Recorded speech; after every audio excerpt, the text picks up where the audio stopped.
Act 1956. I would like to welcome our chief guest for today's webinar, Honorable Mr. Justice Vijender Jain. Honorable Justice Vijender Jain is a qualified BCom Honours MA LLB. He enrolled as an advocate on 25th July 1969 and practiced in the Supreme Court of India and High Court, primarily in Delhi High Court in civil, constitutional, taxation, and company matters, etc. He was designated senior advocate in May 1990 by Delhi High Court. Subsequently, Sir was appointed as permanent judge in Delhi High Court from 24th December 1992.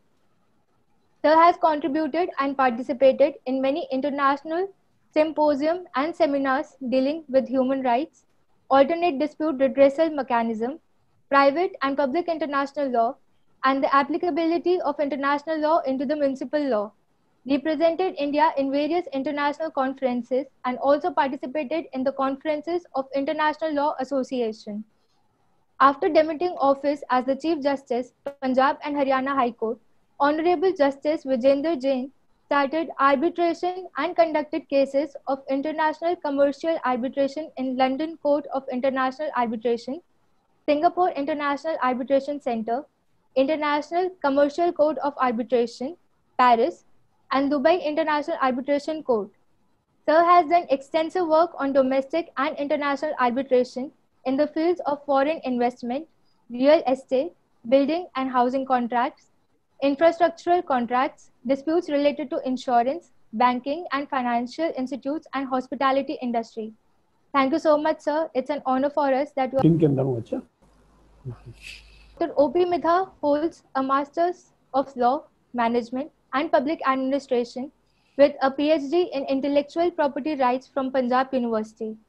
His career started with corporate and worked for 20 years in different positions and taught in Punjab University before moving to a private university 13 years ago. He has taught a range of law and management courses for over 13 years at graduate and postgraduate levels and has supervised a number of PhD students. Dr. Midha is involved in corporate consultancy sectors and legal advisor on various labor and managerial issues. Dr. O.P. Midha currently is Director of Legal Studies at Chandigarh University, Gharua, Punjab. Dr. O.P. Midha has extensive experience on community outreach, seminars, workshops, in public health education and research. He has to his credit of working as Dean, DSW, and Registrar of the University, besides written 1 book on IPR and published 20 research papers and has attended a number of conferences and presented papers.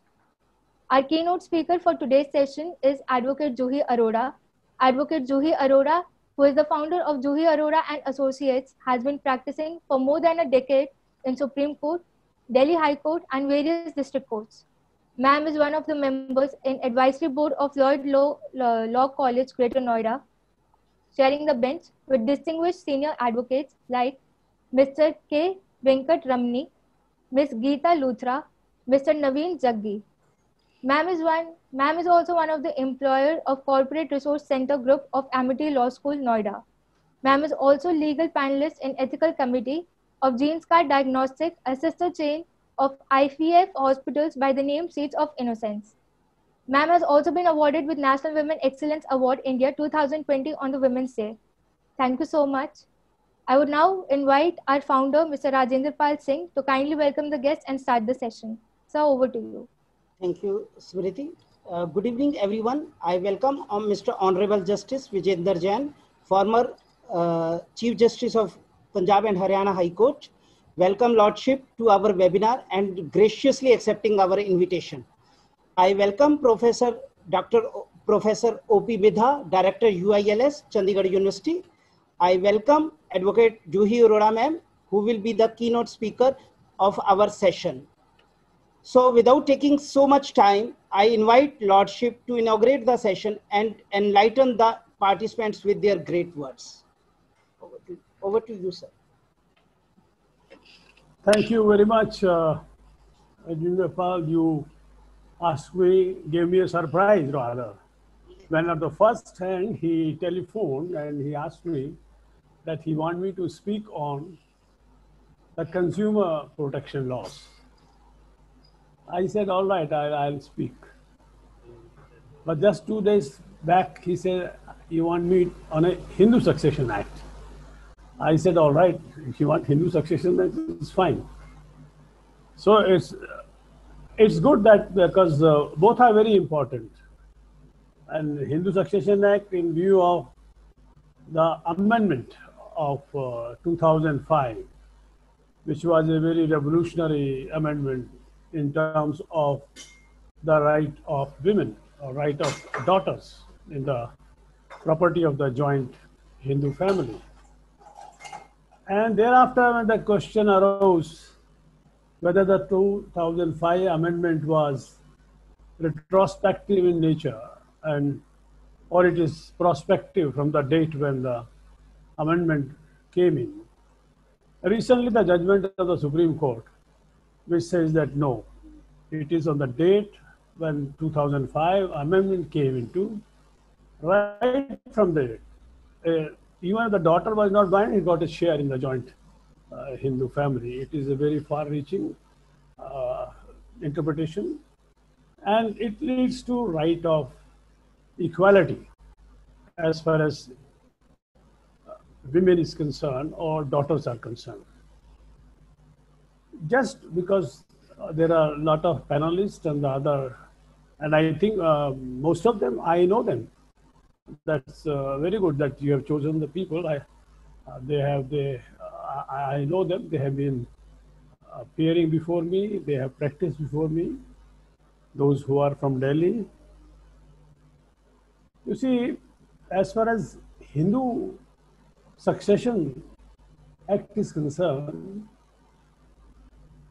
you must all be knowing as lawyers that this was customary Hindu law was totally different. Customary Hindu law never recognized the right of a daughter in the family. It was basically when we had the two concepts of customary Hindu law was Mitakshara and Dayabhaga. Mitakshara was totally orthodox law. It never recognized the right of it. And that is why in few states, though among Hindus like Bengal and others, Assam, Mitakshara was never followed. It was Dayabhaga law which followed. Dayabhaga came later. The school of Dayabhaga came much later because they recognized some right for the daughters. Just to see that these are basically, it was all smrutis, our law based on smrutis as a Hindu customary law. No definite precedents could not be because it was law based on ethics and values and customs, how we visualized at that time. Now 1956, first time the right of a daughter was recognized under the 1956 Act. That was a big achievement, I would say, though at that time very orthodox people criticized it, that no, they are changing the whole social structure of the society and particularly Hindu society. Now thereafter, in 2005, which is the amendment which came, recognize right of a daughter to be a co-partner in the joint family. That because the principle of co-partnership was limited to the male son, and it would go back to the son to the fourth generation of lineage, father, grandfather, and great-grandfather. So a male child had, as a co-partner, has got the right in the ancestral property of the family, joint Hindu family, but a daughter did not have because she was not considered as a co-partner. So the amending act of 2005 brought into the concept that no, a daughter is also a co-partner for the purposes of joint Hindu family. That was a very historic development as well as the right of women is concerned, the right of daughters are concerned, because after 2005 amendment, a daughter became a co-partner by birth, like a male child. That was the most distinguishing.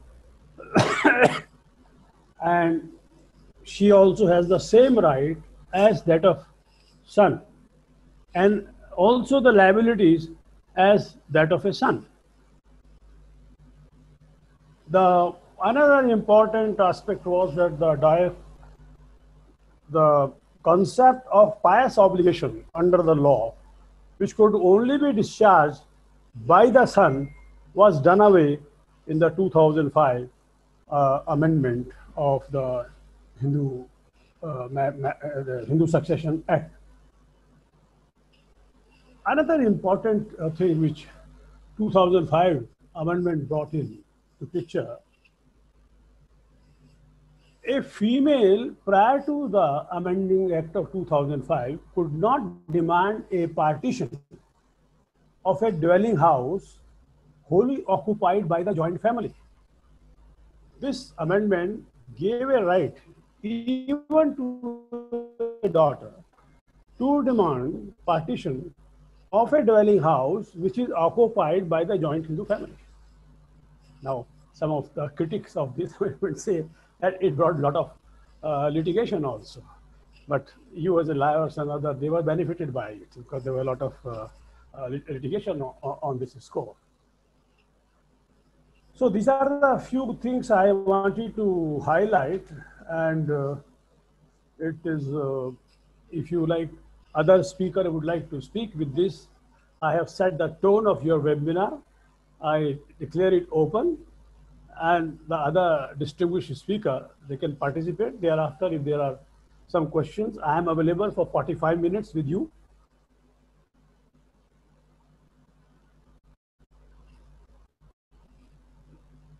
You open your mic is not, I am not listening you. Thank you, Lordship, for your kind words to the participants. We have now our guest of honor, Dr. O.P. Mehta, Director, UILS, Chandigarh University. Please, sir, you can start. Good evening, His Lordship.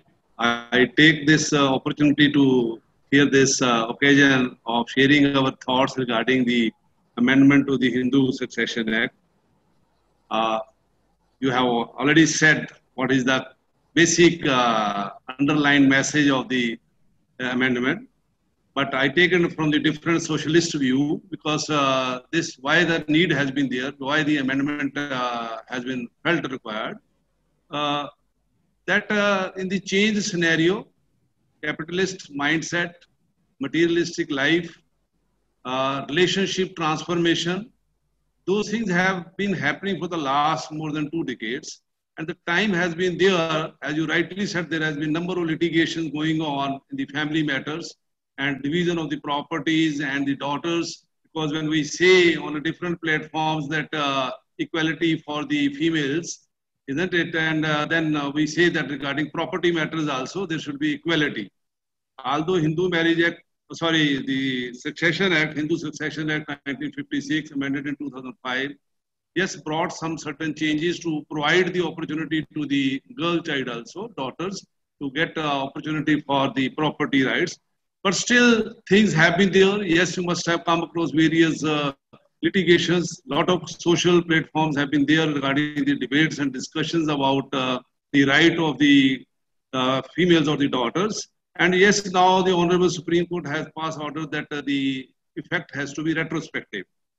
That is the point now, that not only 2005, but from the birth, because the co-partner's right is from by birth. Maybe it is a son or a daughter. So rightly said before that now the daughters have equal right and liabilities by the date of birth, and they become entitled to the participant share in the parents' and ancestral property. So I wish Mr. Singh a grand success for this webinar which has been arranged, and my gratitude to Honorable Justice Jain for sharing his valuable thoughts, and in the coming few minutes now with the delivery of the speaker also and the question answer session, that will make the interesting. Thank you very much. Thank you, sir. Now I will I would request our keynote speaker, Juhi ma'am, please. Thank you, sir. Thank you so much for giving this opportunity to speak on this topic before the distinguished guest out here. Please spare me, sir, if I am there anywhere, and if at any point I am wrong also, because I am really looking forward to touch to the level where you are there. So I would thanks so much. As very rightly said by Sir Justice Sir and Mr. Midha Sir, and thanks to Law Joint also for organizing these kinds of webinars where the children get the opportunity to have in touch and having one-to-one session with honorable sirs like this.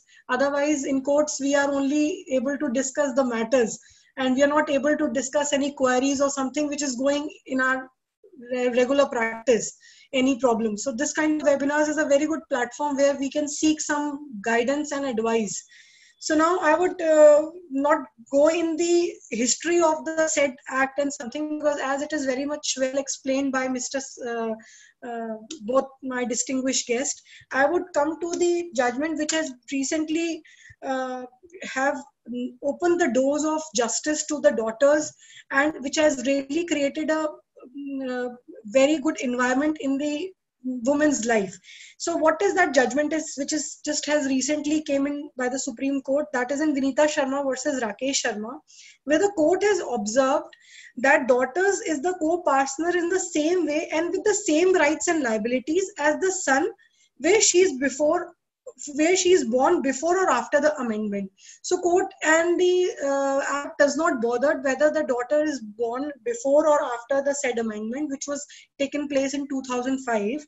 And also Justice Arun Mishra ji, which has rightly observed and has given a very landmark statement that once a daughter, always a daughter, and son is a son only till he remarried till he married. So this is a phrase which itself explains very much things, and very much of the things, that a daughter can be a daughter always and son can be a son only till he gets married.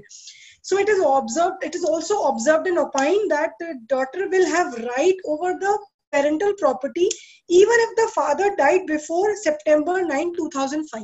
So even if the father is not alive, and if the daughter is not alive before the amendment also, then also they will have the proper right. The woman and the daughter will have the proper right and proper right for the partition in the ancestral property and the parents' property.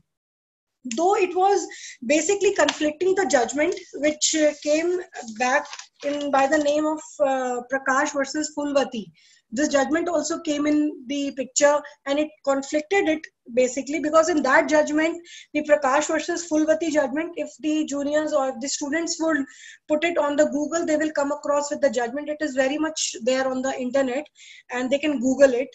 So basically that judgment says that it is not retrospective in operation. So according to this Prakash versus Fulvati judgment, it was not retrospective.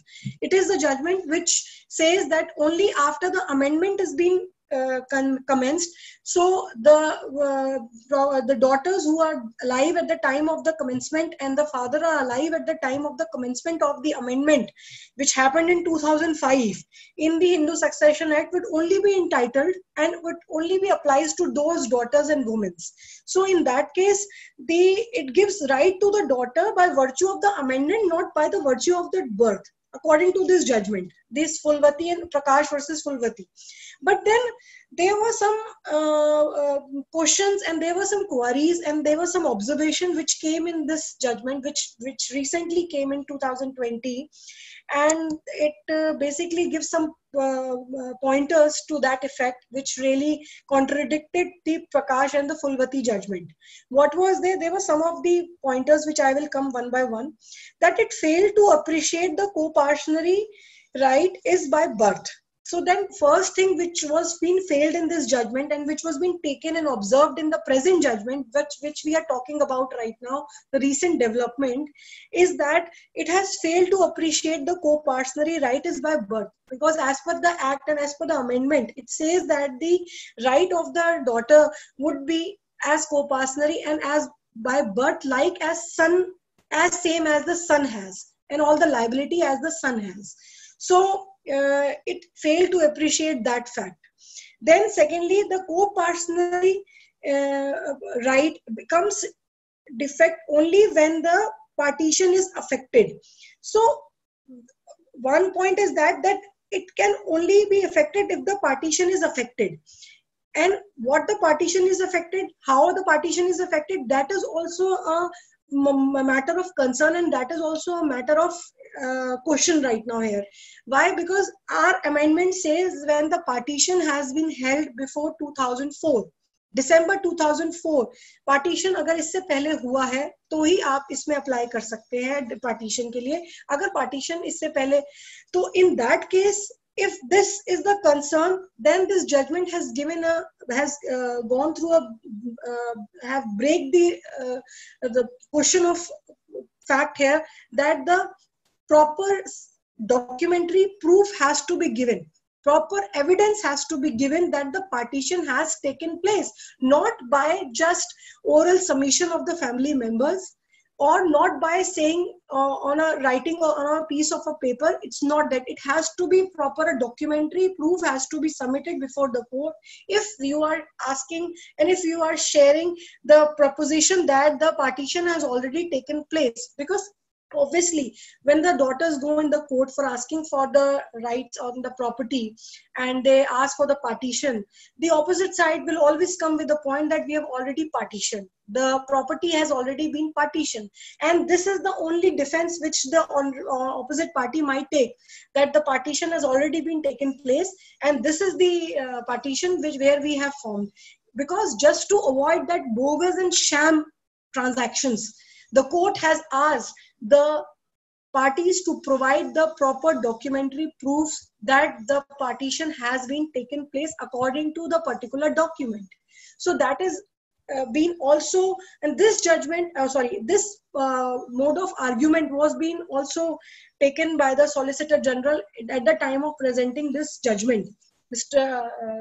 Tushar Mehta ji, this argument was being taken place there at the time of judgment. When I was reading the whole judgment, it was there in the judgment that he took the plea that just to avoid this bogus and sham transactions, this has to be considered. So the Phulwati and the Prakash versus Phulwati judgment did not have this kind of concern. So this was also one of the failure which was being taken and observed while giving the present judgment.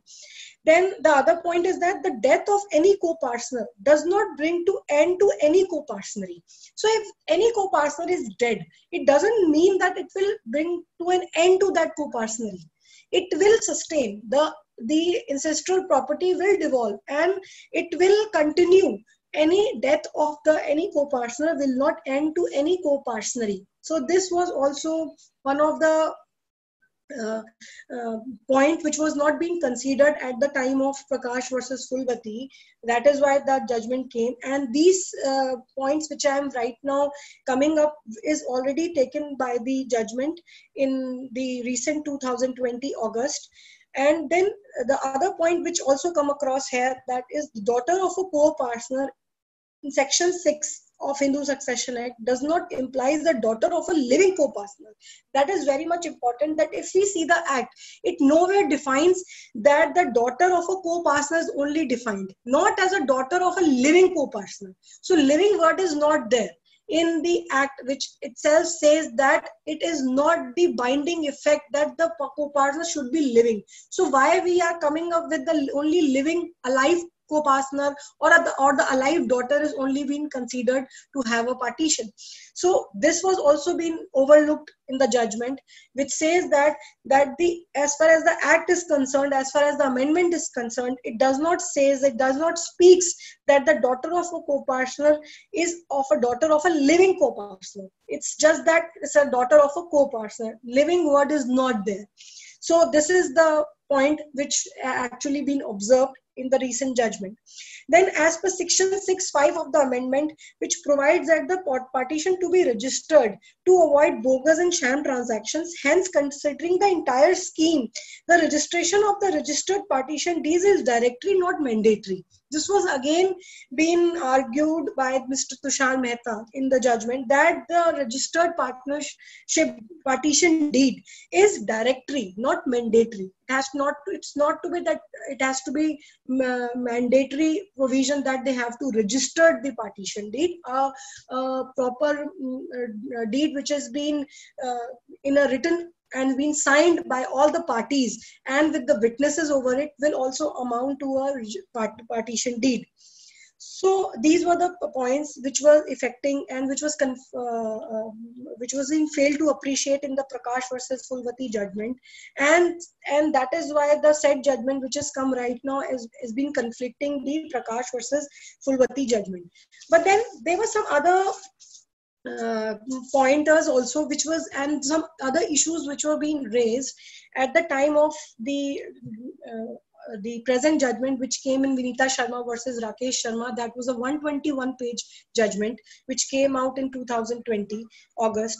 And in that particular judgment, there are some other judgments which were being marked and which were being discussed, like in the case of Lokmani and others versus Mahadavna and others. That is, it held in this judgment that section 6 is the amended is deemed to be there since 1956, as very much rightly said by Justice Sir and Mr. Midha Sir, that it is since 1956, and probably will and the pending proceedings will be decided in the light of the amended provisions. So even if the proceedings are pending while coming the amendment, then the pending proceedings will also be decided in the light of that amended provisions. So it will have that retrospective effect. It's not that the proceedings which are not pending or which are pending will not be decided. No, it will be decided in light of that amended provisions of the act which says that daughter have the right by birth now, and she will have the liabilities as well as right by the birth as far as the co-partner partition is being discussed here. So then one thing also which came before the court was also in Balachandra versus Srimati Poonam and others, says that question was raised that about retrospective effect, whether father who was a co-partner in a joint Hindu family was not alive, whether the daughter would become a co-partner of a joint Hindu family property. So why I am discussing these judgments, that while giving the judgment of 121 page by the Honorable Apex Court, the court has come across with so many judgments and so many discussions, and along with these judgments, these discussions was a part of the whole case, and accordingly the case was being discussed, and accordingly the case was being the judgment was being done. Then there was other question which was raised in Sisthiya Savoda Devi versus Upluri Hari Narayana and others, that the question was raised herein that the final decree has not been passed in suit for partition, whether the distribution of shares can be claimed as per the amended provisions. Like these are also the case where the final decree has not been passed. The case is in the proceeding, the case is already pending, the proceedings are pending. Then what is the matter and what would be the result of those cases? The court has opined that all the matter which are going in the trial court will be decided within 6 months of the present judgment which came. So that was a very good victory to even other cases who have been pending since long. They actually opined it that within 6 months all the trial courts will discuss. No, you continue. Sir? You continue. I simply, host has unmuted me. I wanted to make a comment, but he has taken away my right. Because I could not do it. So I just say that you open it. Because basically, what the judgment of the Supreme Court has said, after taking into consideration the whole philosophy of law, because law, it takes time to develop. Thanks. But in essence, what you can say and what you are saying is, it was a historical mistake. It is a constitutional mandate of right of equality of the daughter, which you can say that this judgment has recognized in totality. That is the sum and substance and ratio decidendi of this judgment. Yes. And please, the host should not unmute me. Yes. Yeah, you continue. Okay. So even I want, if your discussions and your comments will come, the whole session will be so interesting. It will become a really an interesting session. That is why Even I I will said also be able to learn. I was totally at sea when I found in trying that on the screen it was coming, host has unmuted you. Sorry, So I had sorry, no Lordship. option. Sorry, Lordship. Sorry, Lordship. I'm sorry, Lordship. Continue. Thank you, sir. Thank you so much. You are making a very good point. So therefore, I wanted to just interject and say the court recognized, and particularly the 3 judges bench of Justice Sikri in 2018, when they refer this matter to another 3 judge bench, when Justice Mishra came in. Yes. He Yes. says that basically in view of the earlier judgment, because they have said no, not if the father is died, then she has no right. So that is why I say it's a question of the equality of the right of women. That's important. So as it is very well said, sir, by you, that the court recognize the rights of the daughter, and as well as that the rights of the daughter is from since birth. But it is always said that the coin have the 2 sides. It's always says that the coin has the 2 sides. So other side of the coin, which came in the observation by the lawyers and by the other people in the society, which says that it opens a Pandora box to the fresh litigation. So it is also kind of a way that it is opening a Pandora box for the people to come and file for the litigation, for fresh litigations can be increase in the number because of the judgment which came recently and which opened the rights of the daughters to the extent that they can file the partition even before the amendment. So then, and apart from that, the other observation also comes from the society that you cannot assume that woman was given her share during the time of marriage. So one thing also has not been taken care, that it might be the proposition where the woman has already been given share at the time of the marriage, which were really generally it used to happen that generally when daughters being married, the parents used to give the share of the woman during the time of marriage, and she has no recourse to the co-partnership interest. So that might also be one of the proposition which was not being observed here. Then oral partition or verbal understanding among family members will not stand without the documentary evidence. So that will also be a big problem to major of the families, because generally the oral settlement is the most common settlement which happens among the family members. They are generally not being reduced to the writing, and it has only been reduced to the writing, according to me, only by the on the suggestion of the lawyers only. That what lawyers come in the court then says that the oral settlement has been done and it has been reduced to the writing, and it has not been reduced to the writing. It was being left out for the reduction of the writing. Even in one of my case where I fought for the sisters against the brothers in the Honorable High Court only, there we have also taken a plea at that time, that was also 3-4 years back, that the oral partition was being done, and now it has been, which was not been reduced to the writing due to some or the other problems which taken place in the family. That is the most common defense and the most common plea which has been taken now. But now then in the case where it is says that it has to be with the documentary evidence, that is now which will give a twist to the cases, that it has to be with a proper documentary evidence which will come, and this will create a havoc in some of the cases also, where they have actually taken a plea that the partition has already been occurred. So this is the point which was coming of the other side of the coin. Then retrospective operation always reopen arrangement made earlier. The only expectation to this would if there is a clear will in place which declares that all ancestral property will pass only to males in family. What I mean to say by this point is that retrospective operation was already there. It was already clear as far the amendment is concerned. As far as the amendment is concerned, the retrospective effect is there by the itself, the section which says that the daughter will have the co-parcenary right from the birth, as same as the son. But now the only expectation after this judgment is the only exception which is left out after this judgment is only if there is a clear will. If there is only a clear will which says that and which declares that the property will only go to the males of the family, only then the right would be defeated. Otherwise, right is there only. So according to the other side of the coin, it was discussed that this kind of a judgment which actually emphasized this and proper give the definition of the rights of the daughter in a proper descriptive manner. But in that case, it also says that only a will can save a person from the partition.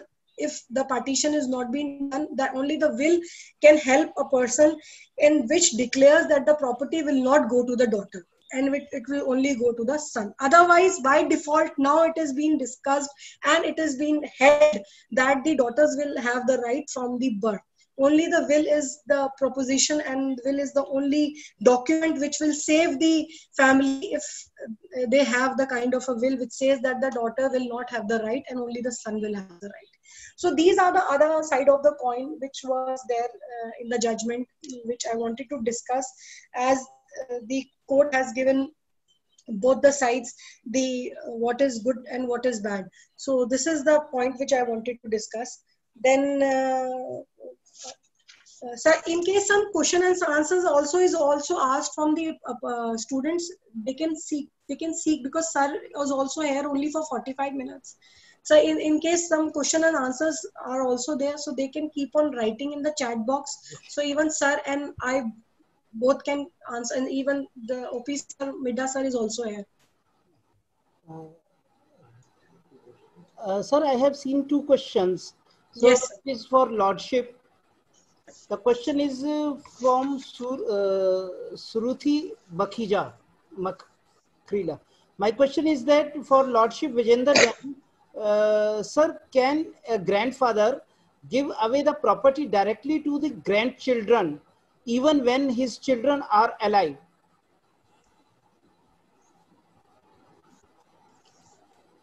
Repeat your question.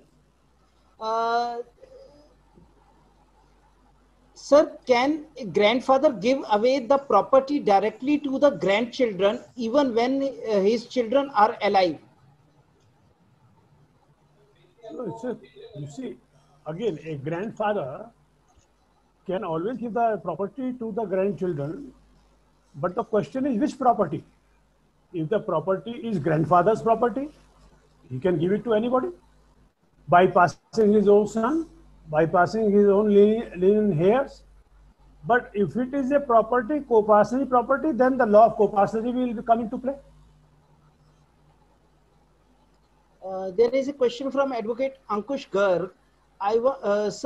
Honorable Justice Sir, how the courts are going to take account of the family arrangement made in favor of the daughters born before 2005? No, just now you see our this is Juhi Arora, Monica Arora. Who, yes. So Juhi Arora, I was a junior to Monica ma'am. Acha, you are junior to Monica. So she has taken this point. You see, it is created an uncertainty.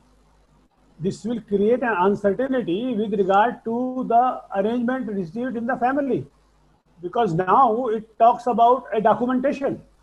Yes. So there will be going to be a lot of problems, and there are a lot of students here and lawyers also. I hope so, isn't it, Rajendra Pal? Yes, there sir. Yes, students sir. And lawyers in the audience. Both, sir. Yes, both, sir. Both. So therefore, any judgment of the Supreme Court opens a Pandora box for future litigation. So nothing is final. Nothing is final. They try to have a finality, and that is why a very the maxim sometime one of the Supreme Court judges used to say, we may not be correct, we may not be right, but we are final. So therefore, as far as family arrangement are concerned, now prior to, let's say about 30, 40 years back, when I started 50 years back, now 50 years, 69 I started my practice. There a memorandum of settlement without a stamp, without anything, among the family members was a valid document. It has all the evidentiary value in the court of law. But because of privilege, because of fraud, because of people became very bad, now the court also started taking that view that no, we don't recognize it. And now the oral family arrangement, which as she rightly said, was normally lawyer take this in defense. No, we entered into an oral agreement because she died, she went out, this and that, and therefore we can't reduce it in writing and get it documented. That used to be usual. But what will happen now? Correct. That's a big question mark. Yes. Any other question? It is a question, sir, from Seema Joshi. If in a will, complete description of property is not mentioned, but only the name of place is mentioned, can will be challenged on this ground? It is not a question of the place. It's a question of the factually what is the status of the property. Whether it is because I'm talking in terms of Hindu Succession Act, in terms of the amendment, whether it is a joint family property or not, that is a yardstick.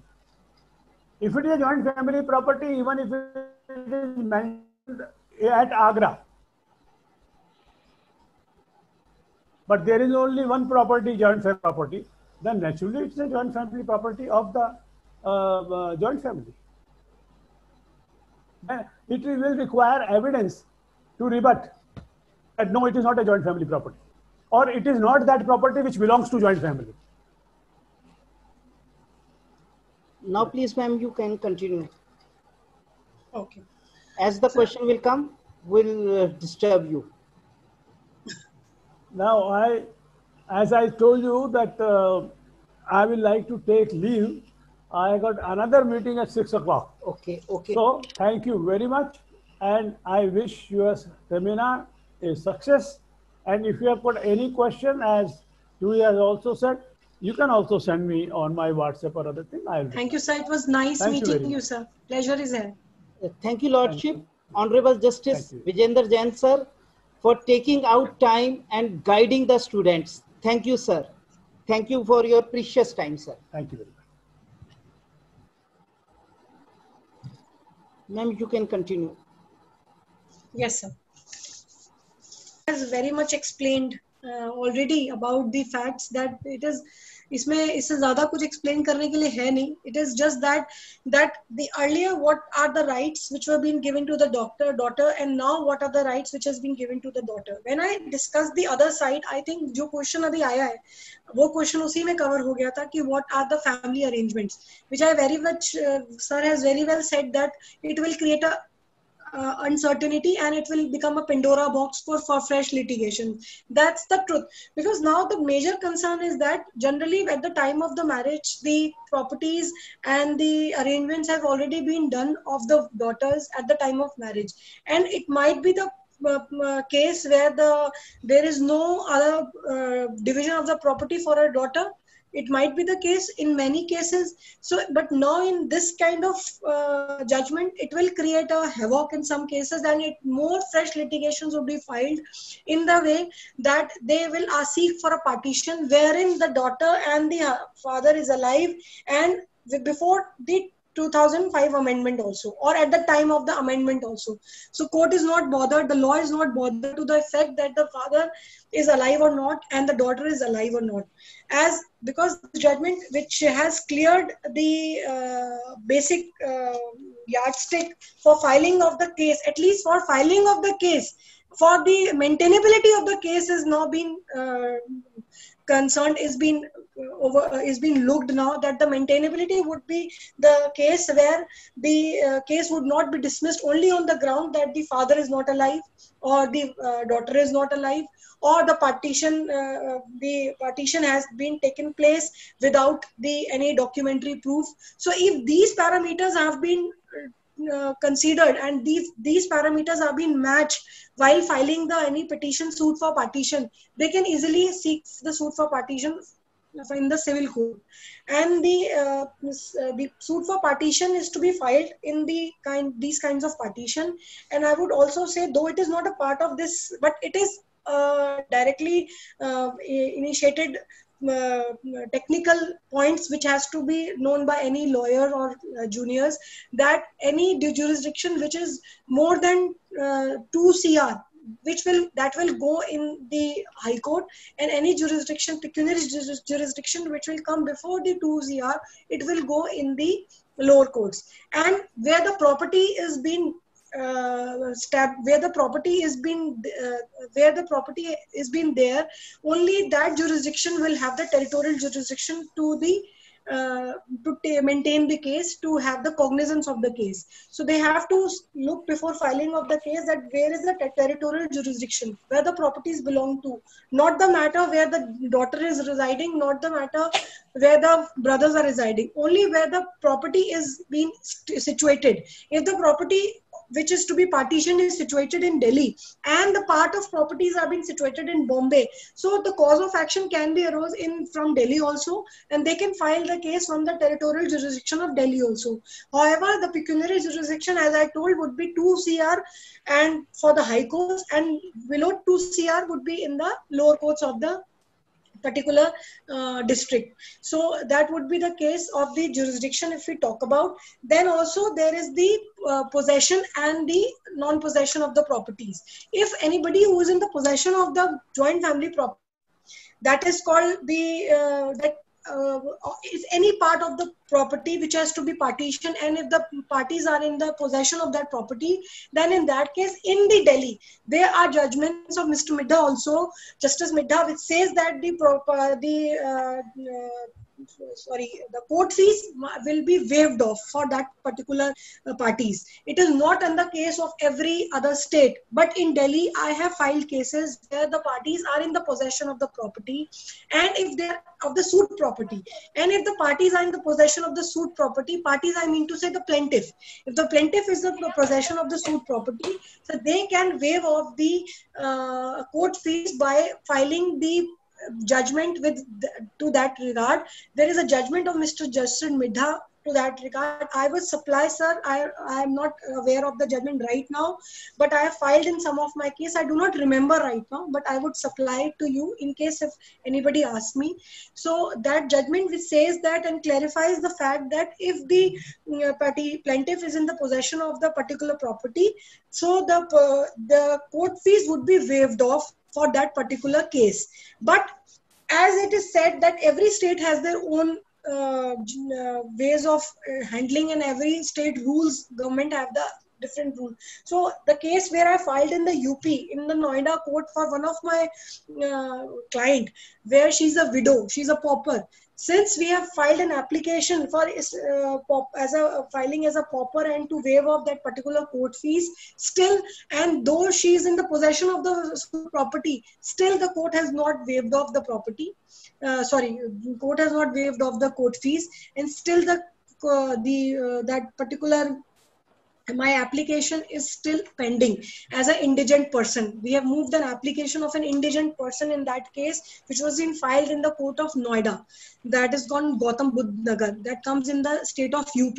So in that case, they have not taken the plea and they have not taken the plea of my client that she is an indigent and she is in the possession of the property, and by virtue of this judgment, she will not have to pay the court fees. But in Delhi, it is very well observed and it is very well waived off also. I have got it waived off in many cases where we have seek suit for partition, and if we say that the possession is with the plaintiff, we have to prove that also. It's not by the saying, but you have to prove by putting it down in the suit.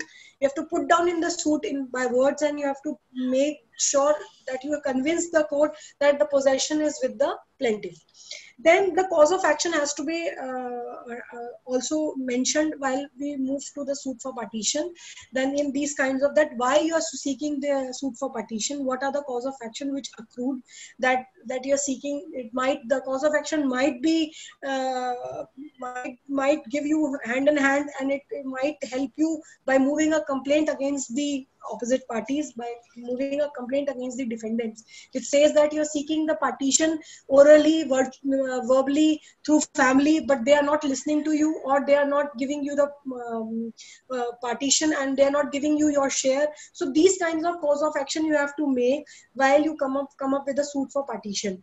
But at the end of the day, before moving to the end of the section, I would only say that the suit for partition, if you file for daughters, you have to keep in mind some of the parameters which I have discussed right now, that is jurisdiction, the territorial jurisdiction, the pecuniary jurisdiction, the cause of action, the contents of the suit, and then of course the judgment which says that the documentary evidence should be there. In case the opposite party does not have any documentary evidence, then you can very well file the and at times now, because of there are two sides of the coin, and in the society we have many kind of people. There are people who make false documents and they provide in the court. They says that there is a will of my father which my sisters are not known. Generally this is the defense which is being taken by the opposite parties, because in one of my case where we have filed for sisters, the opposite party come in the defense of the case that there is a will, that my father died intestate, not like with my father died, and there is a will of that particular man which says that the share has already been distributed to the daughters. Now the only share which is left and should be given to the son. So however, that will was being challenged, and not only challenged, we have moved another case of 156(3) CRPC, which says that seeking the magistrate to give the directions to the state to file an FIR. What is this is basically that we have moved a complaint that they have taken a forged signatures, a bogus signature, a bogus will is being made. So in that case, for that particular client, we have moved the police station, and because the police not lodging an FIR, they generally don't do this, because they say there is a civil matter, this is a civil case, you go to the court, we will not file any FIR to that respect. So in that case, we moved then 156(3) CRPC, and we got that brother summoned. So you know what was the fate of the case? Everybody would be knowing that what is the fate of the case, because I am discussing since last 1 hour this is the said case, though we have done so many other cases also, but this case is interestingly because this is against the brothers and the sisters, though we are doing the cases against the brothers and brothers also, husband and wife also, and the family members also, but this case was really interesting. So in that case, the matter was being referred to mediation, and the matter was being settled. That was the fate of the case, because the family matters are mostly settled in mediation. That is and even the courts want the matters to be settled, because they don't want to run to the pillar and post. The parties should not come here and there in the courts, wasting their time and money. They also focus, and they also want the matter should be settled. So it was in the Delhi High Court. So the matter was being referred to Samadhan, that is called Mediation Center, which is a very well-known center of Delhi. It is a Delhi की हमारी court की समाधान, जहाँ पे हमारे आधे matters sort out होते हैं, and very trained mediators which are Rally ma'ams and JP Singh sir must be knowing, you must be knowing sir, all of them, they are very much famous in the mediation, and they are doing mediations by. So in that case, the matter was being settled there, and the daughters got their rights. Maybe by settlement they might get much, rather than going to the court they might not get anything, or might get little bit, but after the years, अगर हम उस सब का interest भी calculate करें, या उस सब की litigation fees भी calculate करें, उस हिसाब से जब अगर उनको settlement होके they got somewhere around 80 lakhs, each sister got somewhere around 80 lakhs. So that was a pretty good amount which they get, and even the brother was being out of that mess, going to the courts by getting it summoned from a criminal court. So why I'm discussing this apart from the discussion of our judgment and recent developments in the Hindu succession, because being a lawyer who are there and who are practicing in the family law and who are practicing the cases in the Hindu law and the family law, these kinds of family matters, they should be aware that as an advocates, they should always seek a mediation before the good mediation centers for their clients, because in that case at one point of time client also becomes so cranky and frustrated that it really disturbs the peace of mind of the advocate also. It sometimes it started going on the nerves of the advocates. It is a very common every advocate face during the practice. So it is always good at the right time we should seek a mediation where the parties are also exhausted and the lawyers are also exhausted. Even it would give a good effect if the matter is being settled and they are also happy and we are also happy. Because at the end of the day, lawyers are only happy if the client is happy. Because we also want, because ultimately you are putting your efforts, and if you are not getting a criticism, so it will not make your day. It will really gives a bad effect and a goodwill will also be disturbed. So rather than going all this, of course, there are matters which are not being settled also, but I would say one thing here, that at times matter are being referred to mediation thrice and 4 times. It's not the case that only once if the matter has been failed from the mediation, it will never go in mediation again. No, that's not the case. At times the matter are being referred to the mediation on different stages, because even the judges, even our judiciary wants the matter to be settled, and it should be settled with proper discussion and everything. Because here in the court, they hardly get the appearance after 3 months of the date, after 6 months of every date. So rather than going to the dates by having the arguments and then case laws and examinations and then arguments, it's good to get the matter settled. So that is why there are mediation centers in every district court, in every high court, in every Supreme Court, and even courts wants the matter to be settled. So that is the case which I wanted to discuss. If any point which I have left out, anybody would ask me, I will describe it. According to me, I think I have covered almost all the points which stated that what are the both sides of the judgment, and what are the flaws in the judgment, what were the flaws in the earlier judgment, that was in Prakash versus Fulvati, and then now the other besides the main points, the other direct and indirect proportionate points which a lawyer should be known before practicing in a family law. So I think I rest my case, sir. In case O.P. Midda sir want to say something, because I think he would have some other views and he would also give some views. Sure. Thank you very much, ma'am. Thank you, sir. You have very rightly elaborated comprehensively. I don't think any point has been left out.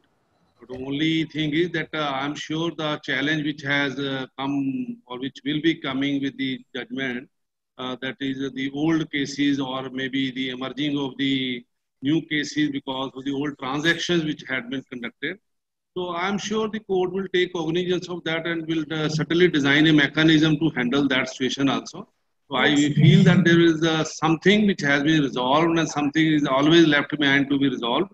Equality has been restored, and the daughters will definitely have a right to the property as a co-personal property stakeholder from the time of the birth.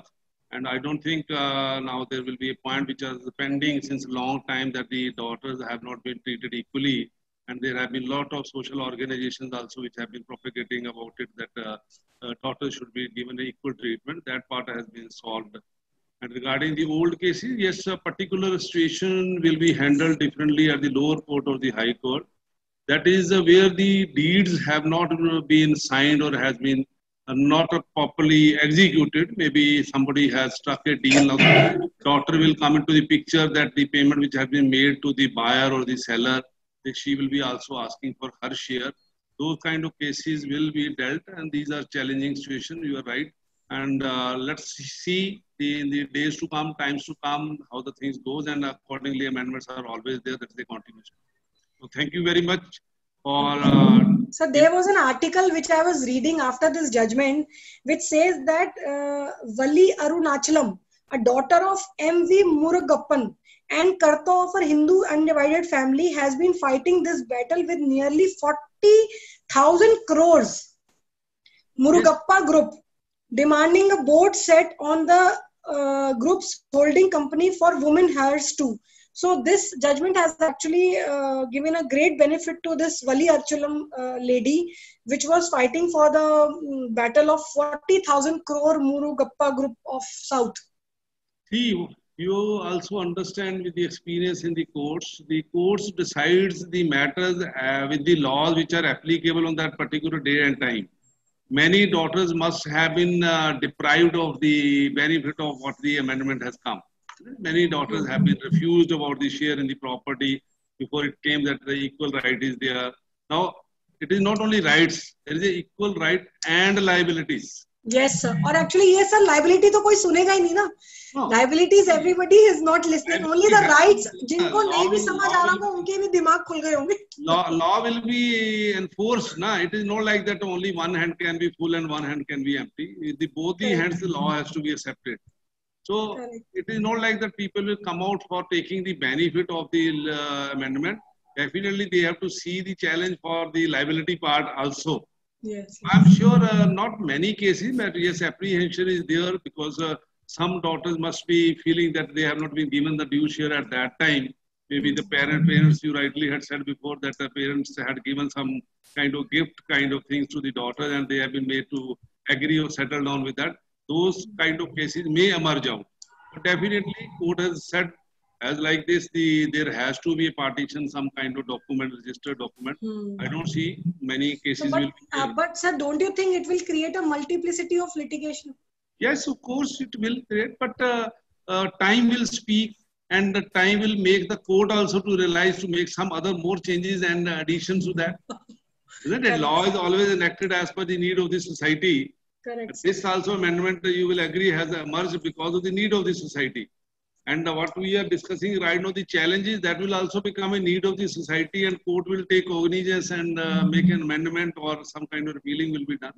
And sir, it is very well said that every case is not the same case. Every case has a different facts. So it's not the precedent will go on every case. No. Precedent will not, but law has been changed with amendment. Now some benefit will accrue. Correct, sir. Isn't it? Some benefit. Yardstick have been changed. Law is revolving. Yeah. Law is absolutely law is revolving, isn't it? It doesn't stop. And it is the, you can say, law of nature also that nothing is permanent, isn't it? Law has been amended so many times. One court is giving one judgment, the other judge is interpreting the same situation in a different way, and division bench and double bench and three judges bench, they are interpreting different ways. So it's a continuous process. So thank you very much, Singh Saab, Law Joint. I'm thankful to the Law Joint for giving me opportunity to share the thoughts in whatever time has permitted. We will continue, and anytime you feel like that I can participate. There are some questions, sir. Yeah. If we can take it now. If the mother is reluctant to claim. Pardon?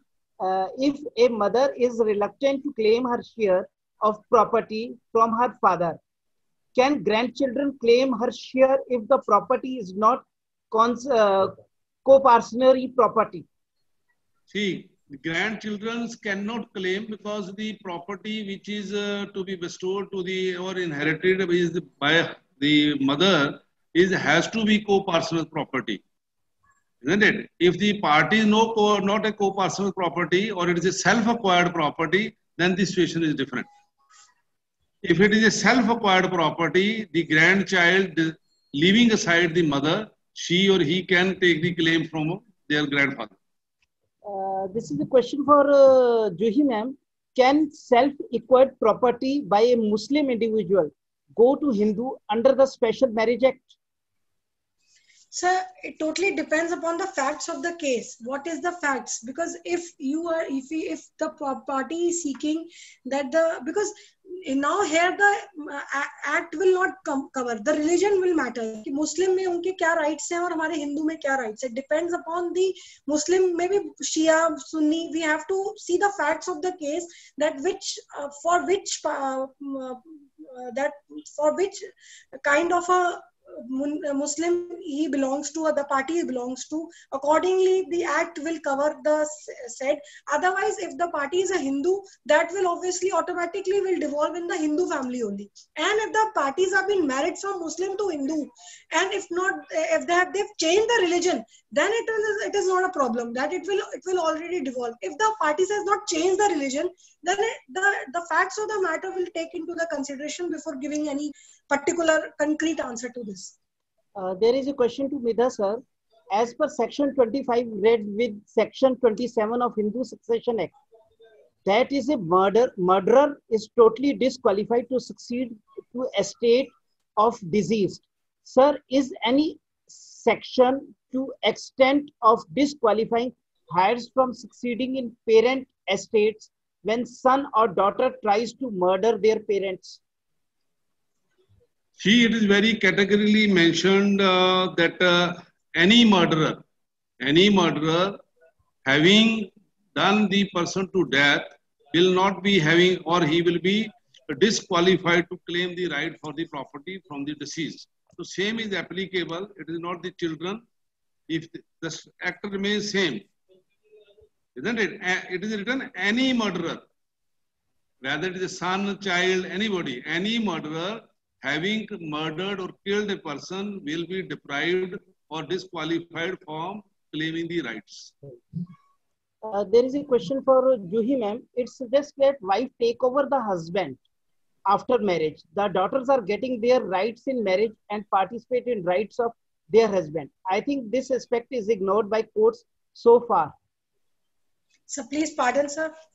If it suggests that wife take over the husband after marriage, the daughters are getting their rights in marriage and participate in rights of their husband.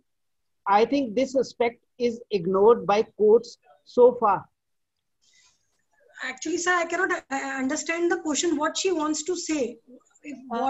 I think she want to say, Mr. Ankush Garg want to say that if a wife take over husband after marriage, the daughters are getting their rights in marriage and participate in rights of their husband. No, if daughters are taking the rights of the, if husband and wife is taking the rights, मैं समझ नहीं पाई sir. Question का मतलब नहीं समझ पाई. Ankush sir, can you write again your question? He has to reframe it. There is a question. Property will be shared to the girl child also. But my question is that are there any case laws for distribution of responsibility for example, caring of parents or business, etc.? No. It is by default that the court has said that the liabilities has to be shared, like as same as son. So they will not point out each and every liability. That what are the liabilities? That's what the question is all about. That what court is there any case law which says that what are the liabilities or what are the responsibilities which the daughter has to take? That is, I think she wants to ask. They are not definite. It might be the case where he would try to find out any case that they might got it even on the Google or on the case laws. Because I say that anything which is under the sun, it is there on the net. Or there on the, you will find any precedent, you can find any case which is there anything under the sun. That's what I believe.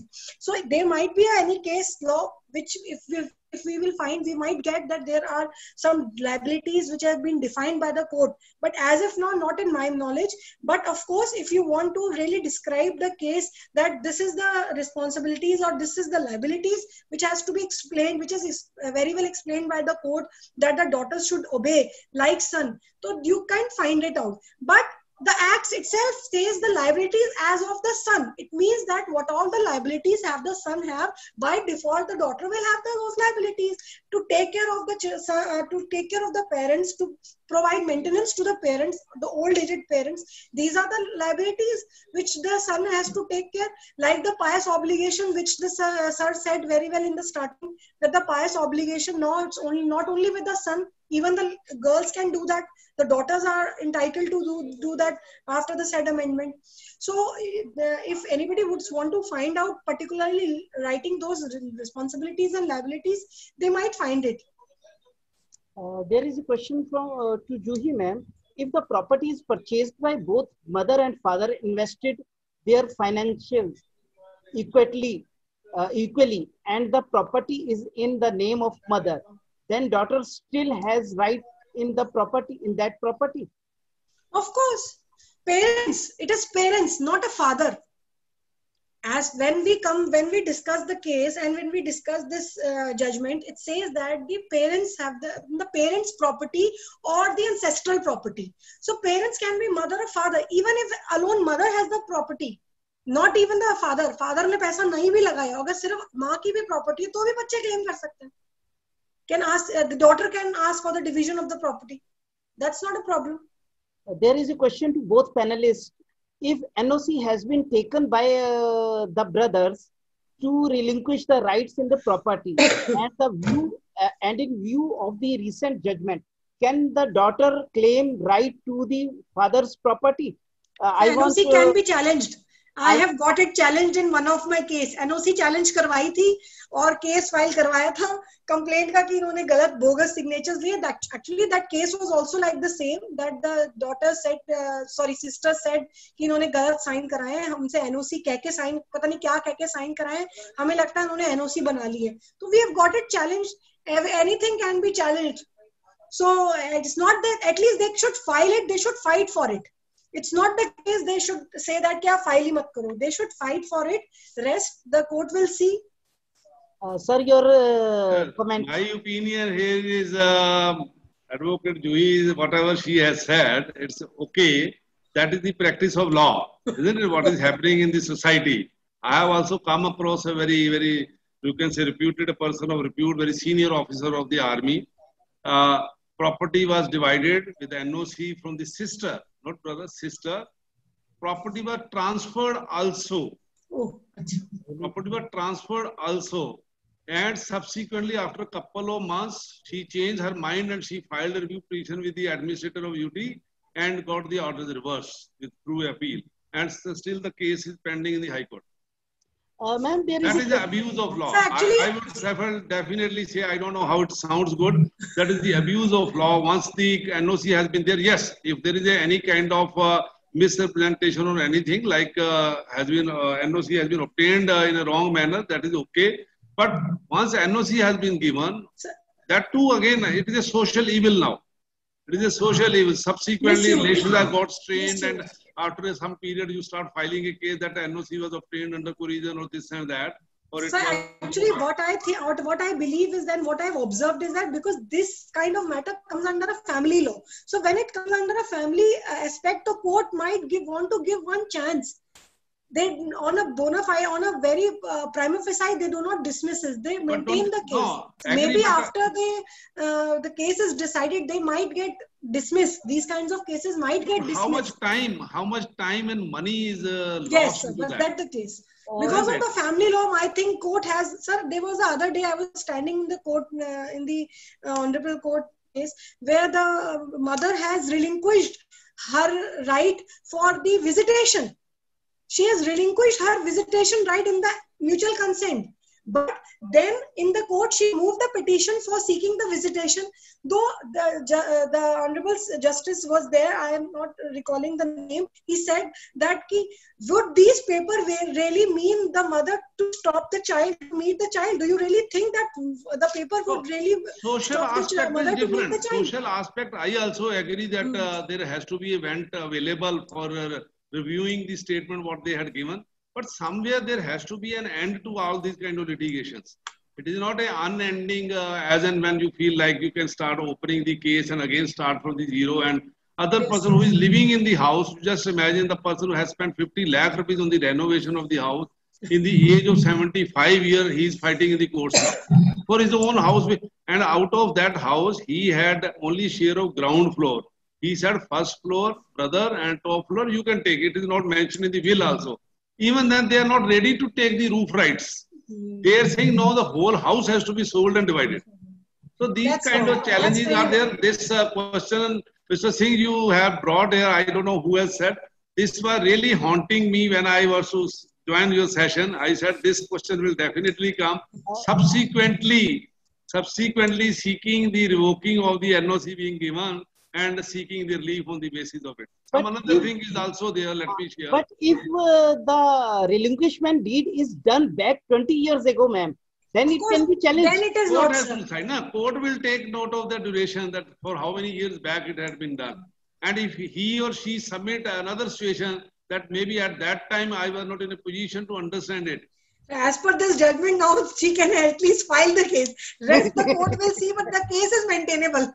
The case is maintainable. Yeah, case is maintainable. Somebody is And saying they can challenge maybe the the law of relinquishment deed. limitation will take note of it. It will So the challenge of the particular registered deed is only for 3 years. That is a law of limitation. No? I said the Limitation is of 3 years.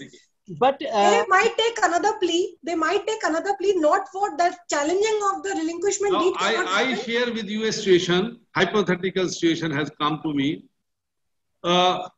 Property has been agreed to sell. Some payment has been received.